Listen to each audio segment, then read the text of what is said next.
Hey guys, আসসালামু আলাইকুম। আপনারা সবাই কেমন আছেন? আশা করি আপনারা সকলে অনেকে ভালো আছেন। Welcome to my another video. আজকে আমরা রান্না করব পেঁয়াজু। পেঁয়াজু করার জন্য প্রথমে আমি কিছু পেঁয়াজ কেটে নিয়েছি এবং এখানে কিছু মশলা দিয়ে মাখিয়ে নেব। আর এখানে কিছু ডাল বেটে নিয়েছি। এখন এগুলো দুটো মাখিয়ে নেব আমি। ডালগুলো মাখানো হয়ে গেছে। এখন আমি একটা কড়াইয়ে তেল গরম করে নিয়েছি। এখন এর মধ্যে আমি পেঁয়াজগুলো ছেড়ে দেবো।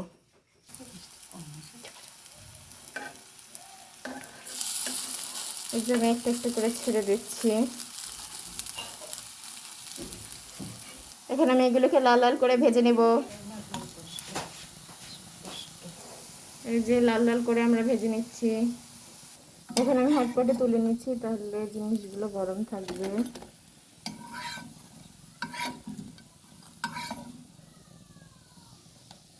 দেখুন, এরকম করে আমরা লাল লাল করে ভেজে নেব। ফাইনালি পেঁয়াজু ভাজা হয়ে গেছে। আজ এই পর্যন্ত। অন্য দিন আসবো আরও নতুন কোনো ভিডিও নিয়ে। আসসালামু আলাইকুম।